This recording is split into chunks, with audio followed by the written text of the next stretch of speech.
Bom dia, meus irmãos, feliz sábado. Mais uma vez estamos aqui para juntos falarmos de Deus, aprendermos mais da palavra de Deus, tá? É um prazer imensurável estarmos aqui para juntos estudarmos. Antes de abrirmos nossa Bíblia, vamos então orar? Onde nós estamos, fechamos nossos olhos. Deus querido, grandioso Pai, obrigado pelo dom da vida. Obrigado por estarmos aqui mais uma vez. Que o Teu Santo Espírito venha nos usar para falarmos aquilo que o Senhor quer ser dito nessa manhã. Em nome de Jesus te oramos, amém. Feliz sábado a todos, que a paz do Senhor, que os santos anjos estejam na casa e no coração de cada um de nós, né?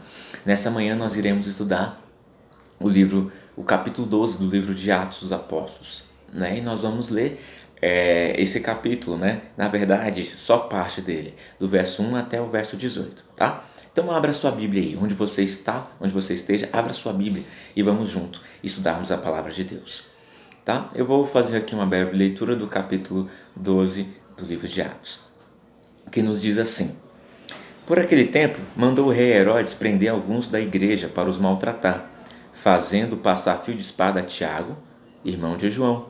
Vendo-se isso agradável aos judeus, prosseguiu prendendo também a Pedro. E eram os dias dos pães asmos, né? Os dias da Páscoa. Tendo feito prender, lançou no cárcere, entregando-o a 4 escoltas de 4 soldados cada uma, para o guardarem, tencionando apresentá-lo ao povo depois da Páscoa. Pedro, pois, estava aguardando no cárcere, mas havia oração incessante a Deus por parte da igreja a favor dele. Verso 6. Quando Herodes estava para apresentá-lo naquela mesma noite, Pedro dormia entre 2 soldados, acorrentado com 2 cadeias, e sentinelas à porta guardavam o cárcere. Eis, porém, que sobreveio um anjo do Senhor, e uma luz iluminou a prisão, e tocando ele o lado de Pedro, o despertou, dizendo: Levanta-se depressa. Então as cadeias caíram-lhe das mãos. Disse-lhe o anjo: Cinge-te e calça as sandálias. E ele assim o fez. Disse-lhe mais: Põe a capa e segue-me. Verso 9. Então saindo o seguia, não sabendo que era real o que se fazia por meio do anjo, parecia-lhe antes uma visão. Depois de terem passado a primeira e a segunda sentinela, chegaram ao portão de ferro que dava para a cidade, o qual se lhes abriu automaticamente, e saindo, enveredaram por uma rua, e logo adiante o anjo se apartou dele. Então Pedro, caindo em si, disse: Agora sei verdadeiramente que o Senhor enviou o seu anjo e me livrou da mão de Herodes, de toda a expectativa do povo judaico. Considerando ele a sua situação, resolveu ir à casa de Maria, mãe de João, cognominado Marcos, onde muitas pessoas estavam congregados e oravam. Quando ele bateu ao pórtico do portão, veio uma criada chamada Rode ver quem era. Reconhecendo a voz de Pedro, tão alegre ficou que nem o fez entrar, mas voltou correndo para anunciar que Pedro estava junto ao portão. Eles lhe disseram: Está louca? Ela, porém, persistia em afirmar que era assim. Então disseram: É o seu anjo. Entretanto, Pedro continuava batendo. Então eles abriram, viram-no e ficaram atônitos. Ele, porém, fazendo-lhe sinal com a mão para que se calassem, contou-lhes como o Senhor o tirara da prisão. E acrescentou: Anunciai isto a Tiago e aos irmãos. E saindo, retirou-se para outro lugar. Sendo já dia, houve não pouco alvoroço entre os soldados sobre o que teria acontecido a Pedro. Aí nós vemos um milagre do Senhor com Pedro, né, naquela ocasião em que ele iria ser morto, né? Todos nós conhecemos essa história, mas nós vamos tirar alguns aspectos. Vamos tirar, na verdade, 5 aspectos desse enredo, dessa história, que nos farão pessoas melhores, certo? E o primeiro aspecto que nós encontramos nesse texto é o que está logo aqui no início, né? Do verso 2 e verso 3, né? Do verso 1, na verdade, até o verso 3, onde nós encontramos 2 discípulos de Cristo, Tiago, irmão de João, e Pedro. Tiago, ele foi preso e foi morto. E isso fez com que o povo naquela época ficasse feliz, porque eles eram cristãos, seguidores de Cristo. Então o objetivo deles era prender eles e exterminar com os cristãos. Então quando Herodes prende Tiago e mata Tiago na prisão, o povo ficou entusiasmado e Herodes se encheu, né? Porque o povo começou a elogiar Herodes pelo fato dele ter matado a Tiago e ter aprisionado Pedro e deixado Pedro ali para ser morto logo depois, né? Depois da Páscoa. Então, por que, nos vem em mente, por que um discípulo de Jesus foi morto e o outro não? Sabe, Pedro e Tiago, eles eram seguidores de Cristo. Será que Cristo amava mais a Pedro ou menos a Tiago para ter deixado ali Tiago morrer e Pedro não? Sabe, às vezes acontecem essas coisas em nossa vida em que nós não entendemos o poder de Deus e como que Deus age. De fato, Deus age de uma maneira sobrenatural e que nós às vezes não conseguimos compreender. Sabe, nesse primeiro aspecto que nós tiramos desse texto é que Deus tem uma missão para cada um. Deus tem uma missão para você e para mim. Deus tinha uma missão para Pedro. E só naquele momento que o povo entendeu que Tiago foi morto, que eles passaram a orar e jejuar com força, com fé, para que Pedro fosse livre, fosse liberto. Porque segundo o capítulo 15 do livro de Atos dos Apóstolos, né, da irmã Ellen White, e nós tiramos essa mensagem desse livro também, nós encontramos respostas para isso. Se você não tem o livro de Atos dos Apóstolos, eu tenho aqui Os Embaixadores, que é a mesma coisa, é uma releitura para jovem do livro de Atos dos Apóstolos. E essa mensagem está baseada no capítulo 15, né? Livres da prisão. Mas voltando para esse primeiro aspecto, Tiago ele foi preso e morto, mas ele cumpriu a missão que foi dada para ele. Pedro ainda não tinha cumprido a missão. Deus tinha dado a ordem para Pedro lá no livro de João, capítulo 21, em que ele seria fundamental para a mensagem. E os cristãos entenderam isso, que Pedro era fundamental para a mensagem de Deus. E ele precisava cumprir a sua missão não estava terminada. Não é que Deus amava menos a Tiago e amava mais a Pedro, mas sim a missão que ele tinha designado para cada um precisava ser cumprida. A de Tiago foi cumprida e a de Pedro precisava ser cumprida. E os irmãos então se uniram em oração, fervorosamente em oração, e jejuaram e oraram para que Pedro fosse liberto da prisão. Eles passaram vários tempo ali orando, certo? E um segundo aspecto que eu quero tirar dessa mensagem é o que está escrito lá no livro aqui, Os Embaixadores, o capítulo 15, na página 71. Naquela ocasião era a ocasião da Páscoa, então alguns iam para aquele lugar para ir ao templo adorar ao Senhor, né? E o livro de Atos dos Apóstolos nos diz assim, enquanto isso os fiéis de todas as nações se dirigiram para o templo, um edifício belo e majestoso. Entretanto, Jeová não se encontrava mais naquele lugar adorável. Quando Cristo olhou para o interior do templo pela última vez, disse, eis que a casa de vocês ficará deserta. Deus havia retirado sua presença daquele lugar para sempre. Ou seja, meus irmãos, não importa o lugar de adoração, sabe? O templo era um lugar belíssimo, Deus estava ali, mas como as pessoas negligenciavam a presença de Deus, as pessoas usavam o templo para outras coisas, Deus se retirou daquele lugar. Porque o mais importante não é o lugar, e sim as pessoas, e sim quem vai adorar, como você está para adorar, como está a sua mente e o seu coração para adorar o Senhor. Mais importante que o lugar são as pessoas. Mais importante que o lugar é como você está para adorar o Senhor. Sabe, nós temos mais outros aspectos que iremos tirar desse texto.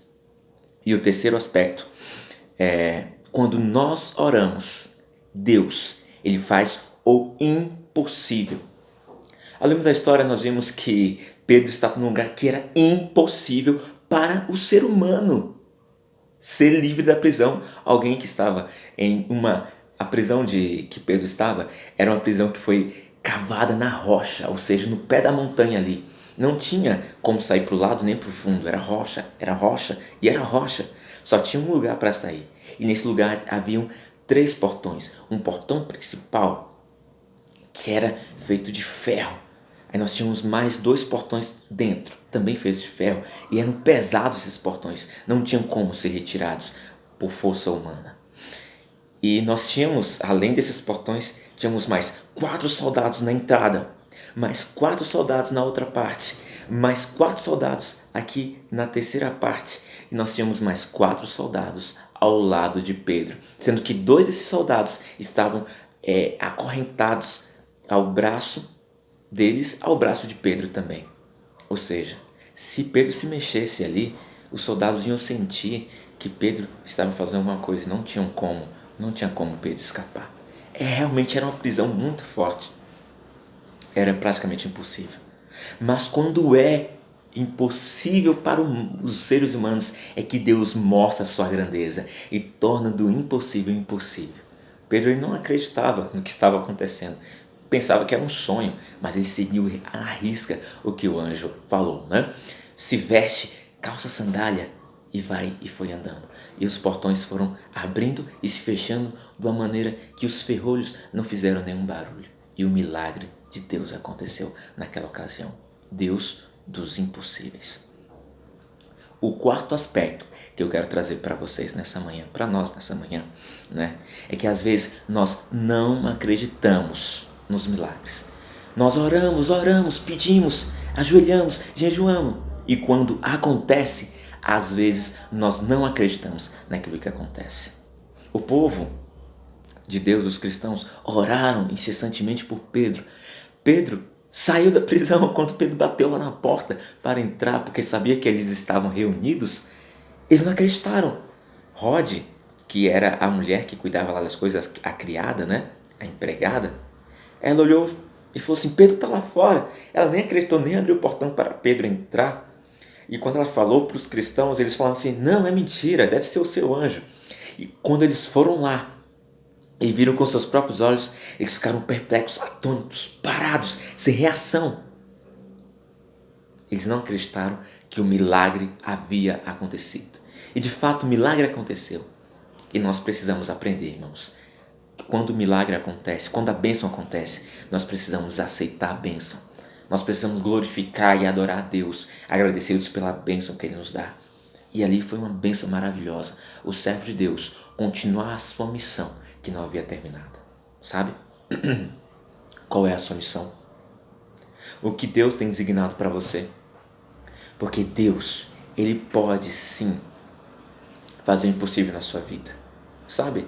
Não é uma doença, não é uma pandemia que pode nos impedir de fazermos, de cumprirmos a missão que o Senhor nos confiou, de testemunharmos aquilo que Deus faz em nossas vidas. Nada pode nos impedir, se nós tivermos coragem, fé e acreditar no Senhor, nada vai nos impedir de cumprirmos a missão que o Senhor tem para cada um de nós. E o último aspecto que eu quero trazer para nós nessa manhã de sábado, também está escrito aqui no livro de profecia, na página 74, 75, tá? É a atuação dos anjos do Senhor. Como que os anjos trabalham para nós, servos de Deus? E eu quero ler para vocês. Diz assim: como nos dias dos apóstolos, os mensageiros celestiais hoje confortam o sofredor, protegem os que são tentados e ganham pessoas para Cristo. Os anjos estão constantemente levando ao Pai do céu as orações dos necessitados e angustiados, trazendo esperança e coragem ao coração humano. Esses anjos criam uma atmosfera celestial ao nosso redor, elevando-nos ao que é invisível e eterno. Os anjos falam com os seres humanos, como alguém fala com um amigo, e os levam para lugares seguros. Muitas vezes as palavras encorajadoras dos anjos têm renovado o espírito abatido dos fiéis. Os anjos levam ao céu um relatório de todo o esforço feito para dissipar a escuridão e espalhar o conhecimento de Cristo. Os poderes do céu estão estão observando a guerra em que os servos de Deus estão lutando. Todos os anjos celestiais estão a serviço do povo humilde e fiel de Deus. Lembre-se de que todo verdadeiro filho de Deus tem a cooperação dos seres celestiais. Exércitos invisíveis cercam os mansos e humildes que creem e reivindicam as promessas do Senhor. Anjos fortes estão à direita de Deus. Todos eles espíritos ministradores enviados para servir aqueles que hão de herdar a salvação. Isso é maravilhoso. Sabemos que anjos estão ao nosso redor para nos servir, sabe? Seres santos estão para nos servir. Deus não nos desampara, irmãos. E esses 5 aspectos que nessa manhã nós aprendemos. Deus, Ele tem o seu próprio caminho. Nós às vezes não entendemos o que Deus quer, mas devemos entender que temos uma missão e que nós precisamos cumprir a missão, sabe? E o mais importante, o segundo aspecto, o mais importante, não é o lugar, não é o templo, não é a casa, e sim as pessoas. Porque igreja é eu e você, e igreja somos nós. O mais importante são as pessoas. Terceiro aspecto, quando nós oramos, Deus faz o impossível. Quando nós jejuamos, Deus pode fazer o impossível na minha e na sua vida. Não importa qual seja o problema, Ele pode fazer o impossível em sua vida. E Ele vai fazer se você tiver fé, se você acreditar. Quarto aspecto, nós precisamos de fato acreditar. Nós precisamos de fato ter certeza. E nós precisamos, quando o milagre acontecer, dar glória e graças a Deus. E o último aspecto, os anjos estão à nossa disposição. E isso é maravilhoso. Estão à nossa disposição para fazermos a missão que nos foi confiada por Deus. Meus queridos, o meu apelo nessa manhã de sábado é que nós venhamos cumprir esses aspectos da nossa vida, venhamos torná-los verdade em nossas vidas. Que Deus nos abençoe, que nós tenhamos fé todos os dias em nossas vidas para seguirmos o caminho e a missão que o Senhor nos confiou, porque Ele está do nosso lado e os seus anjos estão aqui para nos servir como servos humildes de nosso Deus. Que o Senhor nos abençoe, que o Senhor te guarde, que o Senhor derrame suas bênçãos sobre ti e sobre sua família todos os dias. Vamos orar? Querido Deus, obrigado, Senhor. Obrigado pela tua palavra nessa manhã. Obrigado porque o Senhor morreu por nós e o Senhor disponibilizou os seus santos anjos para estar sempre ao nosso auxílio, Pai. Perdoe nossos pecados, nos abençoe e nos cura de toda enfermidade. Em nome de Jesus te oramos. Amém. Meus queridos, fiquem com Deus e que o Senhor dos céus nos abençoe todos os dias. Esse é meu desejo e minha oração. Em nome de Jesus. Amém.